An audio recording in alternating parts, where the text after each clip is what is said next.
mga karagrag, welcome back to my vlog. Sa magandang umaga sa inyong lahat mula dito sa Lasak City. At ito na nga mga karagrag, ang napakagandang umaga para sa akin sa araw na to, sa chismisan galore sa mundo ng beauty pageant.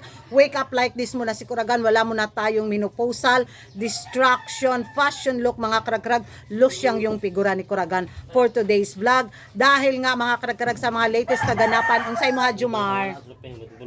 Bunlot wala dan ko na ako pero nabot asa to nabutang nawala.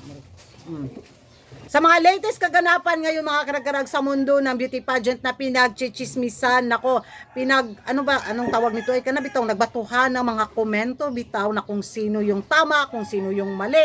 Naluka ako mga karagkarag dahil nga bobo si Kuragan sa Inglesan at limited edition lang yung English ko tungkol nga dito sa pagpunta at pag-attend ni Miss Universe 2024 Denmark sa inauguration, tama ba yung pronunciation ko mga karagkarag, ni President Donald Trump kahapon, na kung saan napataas ang maraming kilay na mga ibang beauty pageant lovers at maging hindi beauty pageant lovers mga karagkarag sa appearance ni reigning Miss Universe 2024. So bakit daw siya andoon, bakit daw hinayaan niya na diktahan siya ng may-ari ng Miss Universe organization para umattend sa inauguration ni President Donald Trump.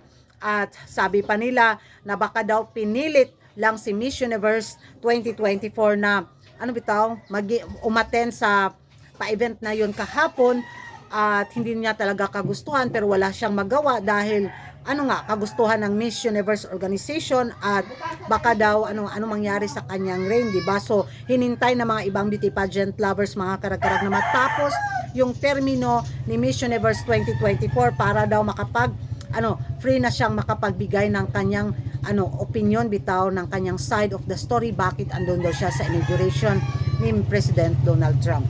Dahil sa issue na to mga karagkarag, nako, may special guest ako, ang aking special someone na nagpapastibok ng aking puso, diba? At nagpapasaya ng aking mattress. Kaigat ni Kuragan mga karagkarag. Of course, lumalablap din ang chismosa ninyong si Kuragan, diba? Sa kauna-unahang pagkakataon, ipapakilala ko sa inyo si Mike. So wala siyang idea mga karagkarag about sa beauty pageant pero nanonood ko siya dito sa YouTube channel ko. Shout out sa aking boyfriend. Hi baby Mike. At eto na, tinawagan ko siya at kinuha ko yung opinion niya regarding nga dito sa issue sa pag-attend ni Miss Universe 2024 sa inauguration ni President Donald Trump, kung ano yung magiging opinion niya. Yes. Yes. I don't think anybody should express their opinion with politics, but unfortunately, our society is political. Everything is political. All right. So yan ang mga karagkarag, ano yung magiging komento ninyo o reaction ninyo regarding nga sa issue na to? Sang-ayon ba kayo mga karagkarag na hindi dapat ma-involve ang beauty pageant or yung mga beauty queen sa politika?